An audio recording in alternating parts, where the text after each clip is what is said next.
yi ñoo ko fekk këram yóbbu ko fa nga xamante ni moo di seeni locaux. waaw ça peut arriver par exemple bu fekkee ne élément di dañ leen jox convocation ne leen des réceptions convocation des réceptions donc bu ñu la ko jébbalee automatiquement dañuy ànd ak yow.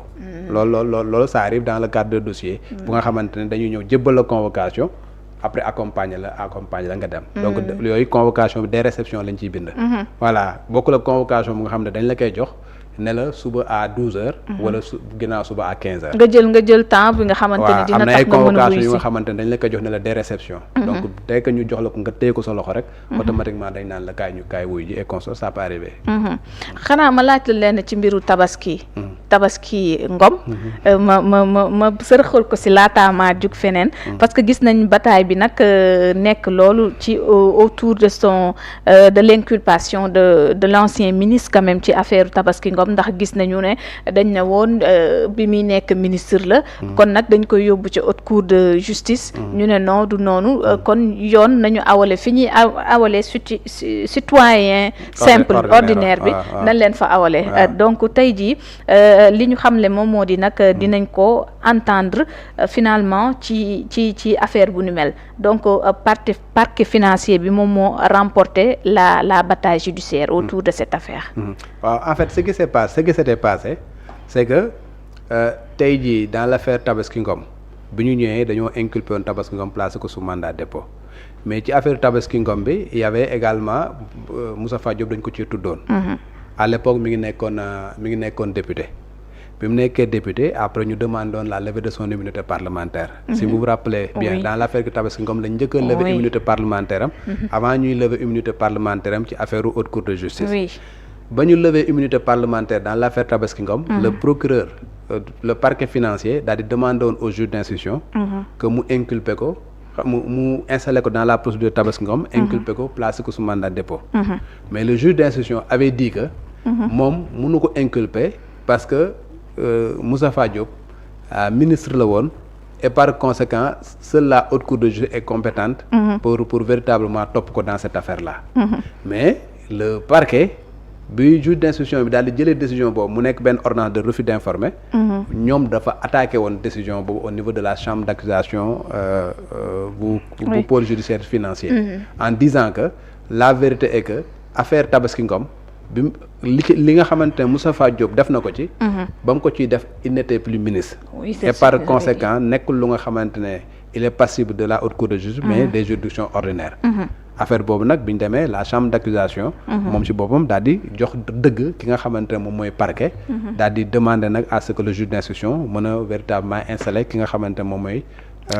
Moustapha Diop voilà ci procédure boobu. loolu moo tax tey jii ñu daal di koy convoqué bi mu ñëwee ñu inculpé ko xam nga sur la base d'un montant de 300 millions et consorts. et poussière daal di koy placer waat sous mandat de dépôt. donc il se retrouve avec 2 mandats de dépôt. waaw loolu moom. waaw day am parce que dossier bu nekk boo xoolee ba ñuy def lever immunité parlementaire. dañ koo lever ñaari yoon. parce que ñaari dossier la woon. fii également dafay am ñaari dossier benn bi haute cour de justice la ko am. benn bi fii la ko am parquet financier. donc nag ce qui fait il se retrouve avec 2 mandats de dépôt. 2 mandats de dépôt nag tey jii même à supposer que tey mu demoon par exemple la haute cour de justice dans l'affaire force Covid. daal di wax ni par exemple deful dara daal di koy jox non-lieu. day kon ni resté ci kaso bi parce que tout simplement dafa am beneen dossier bu nga xam ne dafa am beneen mandat de dépôt. voilà alors ci keneen koo xamante ni tamit en tout cas mi ngi woon ci loxoy yoon te génn bon mën nañ ne am na bataille bi mu ci doon bëgg tamit moom moo di Lat Diop. mi nga xamante ni moom moo fi nekkoon njiital kër gii di LONASE donc gis nañu nag ni am na liberté sous bracelet électronique selon ses avocats. ginnaaw détention bi mu nekkoon. ñu ni nag en tout cas am nañ bataille bi ñu bëggoon ginnaaw ba nga xamante ni opposé wu nañu ci kanamu cour suprême bëgg-bëggu procureur amoon ci ñu bañ jox ko liberté boobu foofu itam leeral ban lañ ci mën a indi. waaw foofu ñaari va-et-vient am na ci. waaw. dafa njëkkoon am benn bu nga xamante ne. Lat Diop dafa demandé woon liberté provisoire. oui bi mu ñëwee liberté provisoire le juge d'instruction daal di ko koy accordé. oui. bi mu ko accordé le procureur général daal di bañ daal di dem au niveau de la Cour suprême. La Cour suprême daal di jox raison ki nga xamante ne moom mooy le procureur général. Lat Diop daal di resté waat ci kaso bi. biñ toogaatee tuuti Lat Diop daal di dugalaat beneen demande de liberté provisoire. parce que le code de procédure pénale daf ne la liberté provisoire peut être demandée à toutes les étapes de la procédure. buñ la bañalee tey xam nga. suba bu la neexee nga déposer beneen. donc Lat Diop daal di déposer waat beneen demande de liberté provisoire. waa ses avocats daal di joxe seen i argument. voilà daal di jàpp que ni véritablement. lenn rek mooy li nga xamante mooy accusation bi. accusation bu nga xamante ne moom mooy la Mouhamed Dieng la. voilà bu 1xBet moom moo ko kii mais amul lenn lu nga xamante ne moom moo koy véritablement firndeel accusation boobu ñoom loolu la seen avocat yi wax. léegi nag par conséquent sur la base de cette seule accusation ñu maintenir ko en prison ñoom jàpp nañ ni dëppul ak li nga xamante moom mooy yoon. nañ ko jox liberté provisoire le temps que ñoom ñu continuer. voilà xool seen enquête bu fekkee ni jàpp nañ ni liñ koy jiiñ moom moo ko def bu boobaa buñ ko jugé condamné ko ñu xam. mais fi mu toll nii jàpp nañ ni véritablement la seule accusation bi nga xam que moom moo ko def ne doit pas suffire véritablement à ce que ñu koy maintenir en prison depuis plus d'1 an. xam nga léegi nag ñoom bi ñu demandé le juge d'instruction liberté provisoire le juge d'instruction comme accordé leen ko bu njëkk. mu accordé waatal leen ko. léegi bi mu leen ko accordé waatele le procureur général daal di bañaat moom tamit daal di dem au niveau de la chambre d'accusation. voilà la chambre d'accusation daal di koy accordeel la liberté provisoire comprendre nga. waaw non bële passé chambre d'accusation dafa bañoon. waaw mais cette fois-ci juge d'instruction bi dafa nangu chambre d'accusation nangu. xam nga après affaire bi dem au niveau de la Cour suprême. la Cour suprême daal di confirmer li nga xamante moom la chambre d'accusation bi joxe. mooy Lat Diop nañ ko jox liberté provisoire takkal ko bracelet électronique te loolu nag mooy lu nga xamante ne amul beneen recours qui est possible. donc ce qui fait que bi mooy recours bu mujj ci en ce qui concerne la liberté provisoire amul beneen parce que la Cour suprême moom mooy la juridiction supérieure. amul beneen juridiction bu ko féete kaw donc décision ba mu jël dafay nekk une décision bu nga xam dañ koy appliquer. amul beneen recours bu ñu mën a def. alors fan la tey dossier bi di mujjee naga ni si am na liberté provisoire am comme nuñ ko. bëggee takkal nañ ko bracelet électronique day génn ñibbi këram. léegi nag instruction bi dafay continuer. te amul app. instruction bi c'est pas encadré. oui tey jii ñun suñuy texte encadré wu ñu juge d'instruction bi ñëw na ko sa instruction ñaari at ñetti at ñeenti at nangam ak nangam. instruction bi heure moom bu paree instruction après bu defee clôture am ci lay xool ndax am na ay charges suffisantes. mu renvoyer en jugement su amul charge suffisante mu def non-lieu. foofu nag la ñuy wax ni dossier bi clôturé nañ ko wala nangam. alors tey jii Mouhamed Dieng également. ba tey jii itam lu jëm ci moom itam confrontation bi ay ñoñu Lat Diop doon sàkku. ba tey mënta am. ci ndax ñàkk présence am tey même su fekkee gis nañu ne dossier lëkkale na leen ñoom ñaar. alors foofu tamit.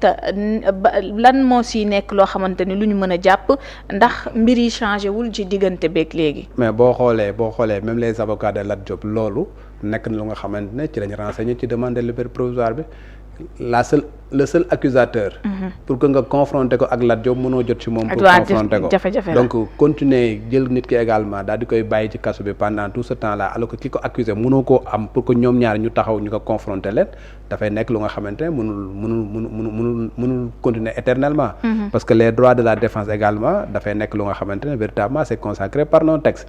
donc ka accusé am na lu nga xamante wax na ko sur procès verbal sur la base de cela nga jël nga inculper nit daal di teg ci moom tuuma kooku noonu nga auditionné ko xam nga moom mu contesté ki nga xamante ne moom moo ko accusé mënoo jot ci moom pour mu ñëw ñoom ñaar ñu taxaw nga layoo nga yow juge bi nga mën a véritablement fixer une religion. voilà boo amul loolu le juge également doit en tirer les conséquences. voilà daal di jox ko liberté provisoire te bu continuer ni ci pandaw ga non léegi moom moo ci am parce que amul lenn lu nga xamante moom mooy étayer accusation yooyu. ah bon su waa ji présenté wul.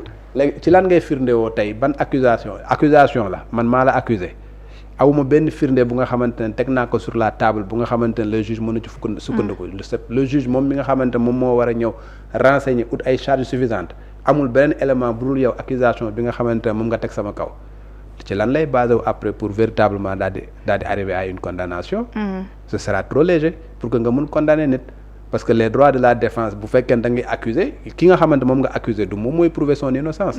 yow mi ko accuser yaay dem apporter la preuve de sa culpabilité. En droit pénal c'est comme ça marche. Voilà donc boo accuser nit yow yaay dem uti élément yu nga xamante moom mooy wane ni.